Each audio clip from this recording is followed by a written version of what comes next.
Burkina Faso just announced a $64 billion economic plan, but their entire economy is only about $20 billion.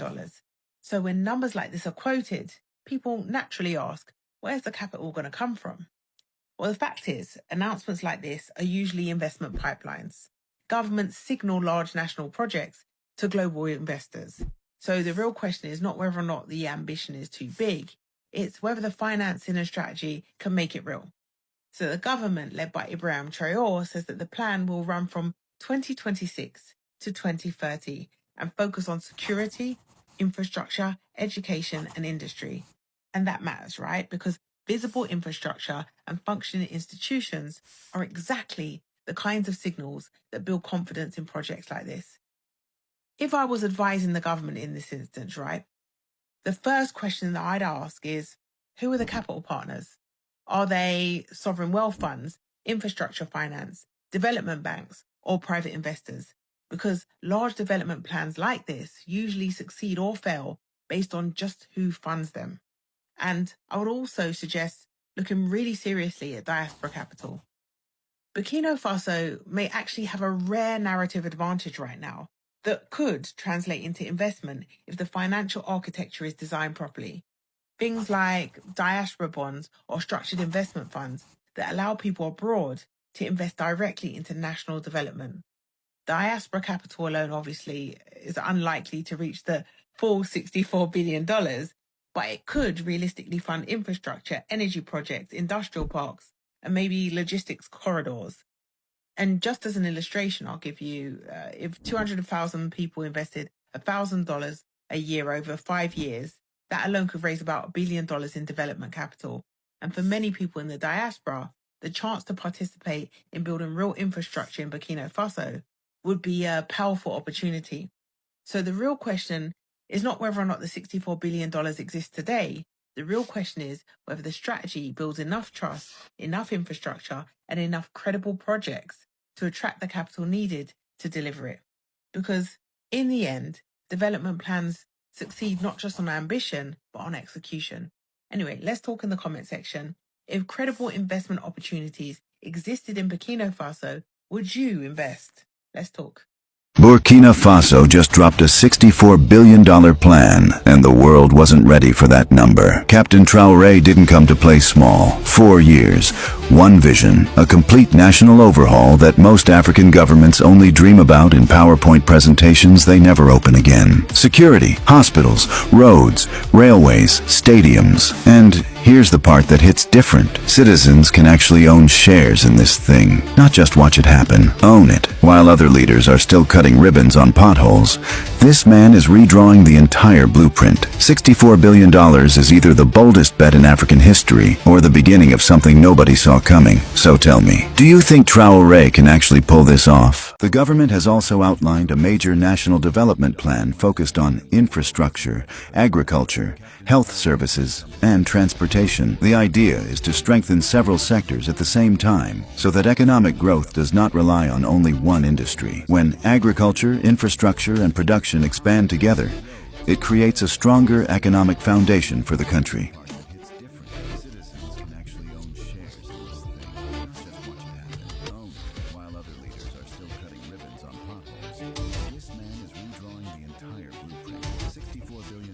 Is either the boldest bet in African history or the beginning of something nobody saw coming. So tell me, do you think Traoré can actually pull this off?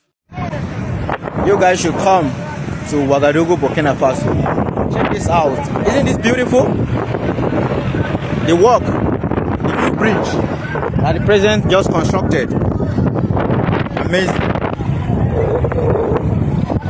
Amazing country, amazing people. Right. So, why not? I guess some people still don't love this president. I really don't know why you don't love the president. But check this out. A couple of months ago, there's nothing like this in the city. There's nothing like this. But now, oh God. But now, we now have an amazing bridge. I love Burkina Faso. I love Captain Ibrahim Traoré. And I love the people. Did Burkina Faso just let America back in?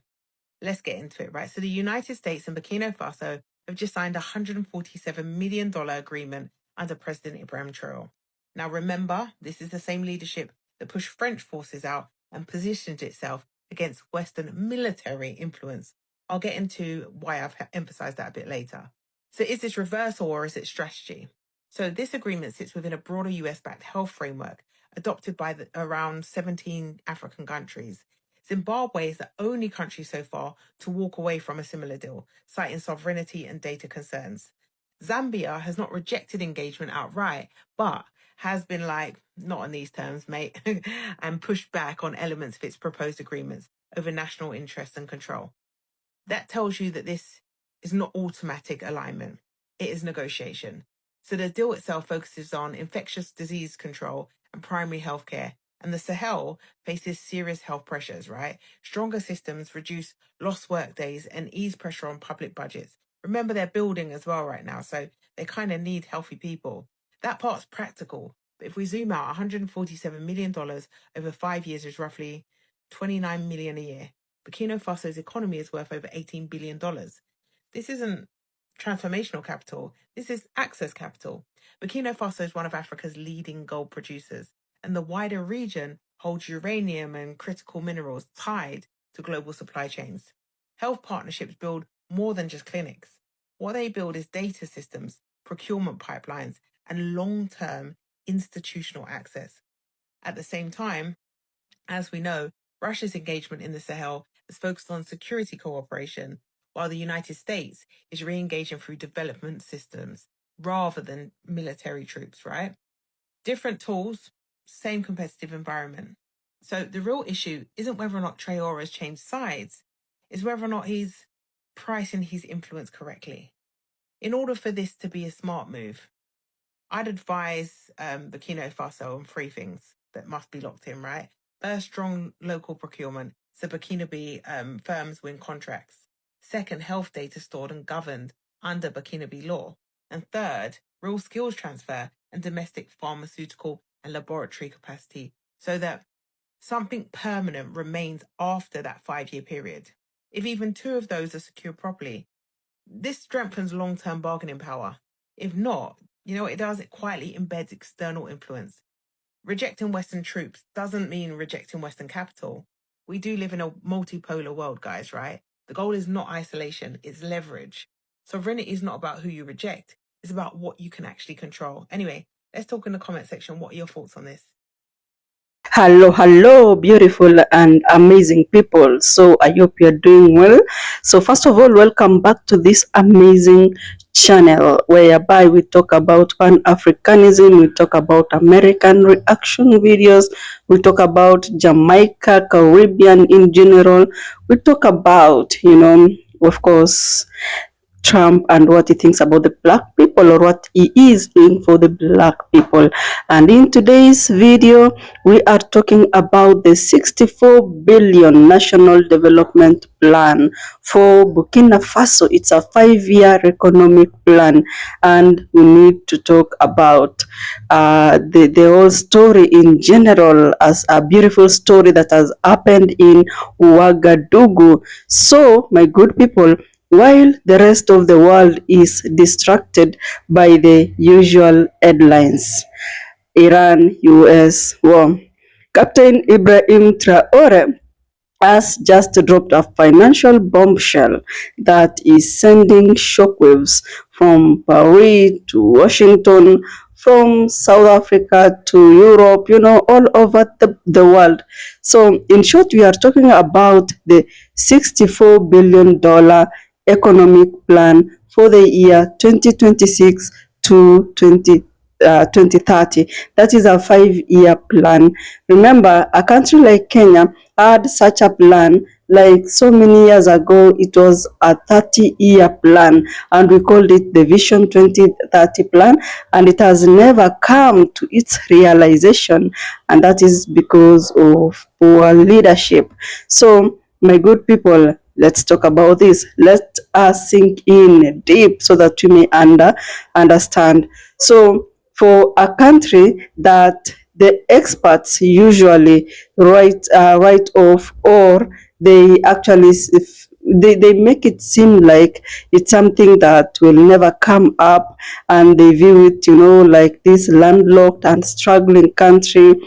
I mean, you wouldn't believe if you are told about this $64 billion. But I can tell you this is a declaration of war against poverty and dependency, not a declaration of war against or a declaration of competition against anyone. No, it's a declaration of war against poverty. So I want us to talk about the part that is making the IMF and the World Bank sweat. I mean, guys, did you know that 68% of this money will be coming from Burkina Faso itself? It will be an money that will be sourced locally from the revenues within the country, both from public and private. I mean, that is beautiful, beautiful. So the president, Ibrahim Traoré, is not going to cap in and to earn barrels, He's actually betting on Burkina Faso's gold. And did you know that last year, in the year 2025, Burkina Faso hit a record 94 tons of production? Wonderful, massive, So again, they nationalized foreign-owned mines. Remember, they forcefully took it from the French people, and they said, no, there is no way we are going to allow you mine our own gold in our own land, but the company doesn't belong to us. We are going to take what belongs to us. So they nationalized all the foreign-owned mines, and they're not just shipping raw gold out. They are no longer doing that anymore. What they are doing now is that they are actually mining, and then they refine it, and all of this they do it locally, and then now they ship, and that has really, really increased their economic value.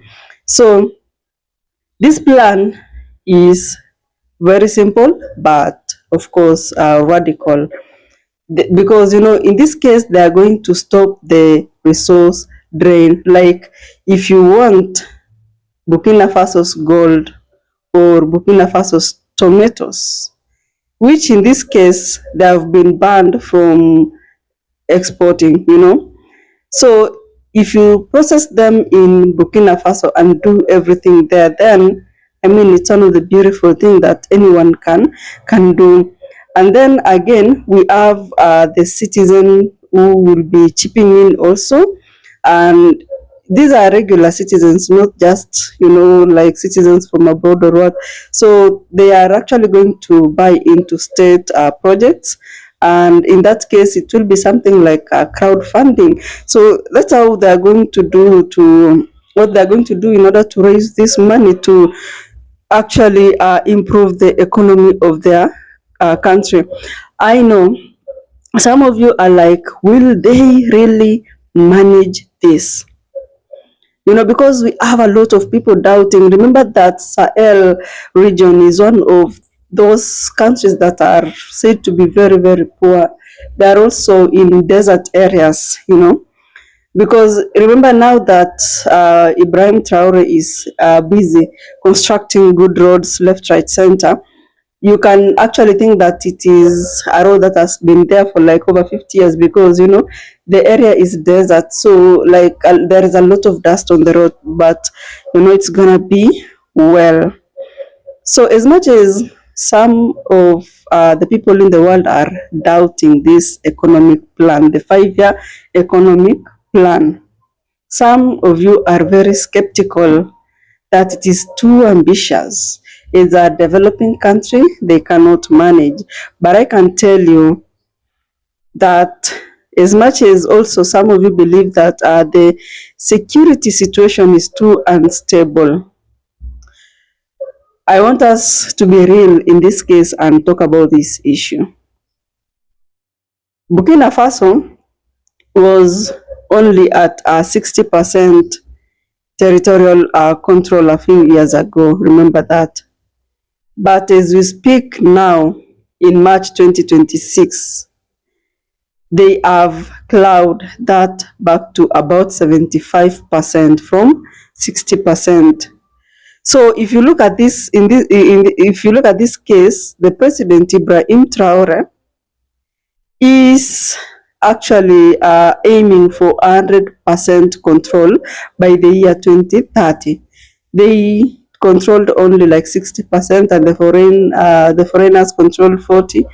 Then they have improved it to 75, and by 2030 they want like 100% control of the economy.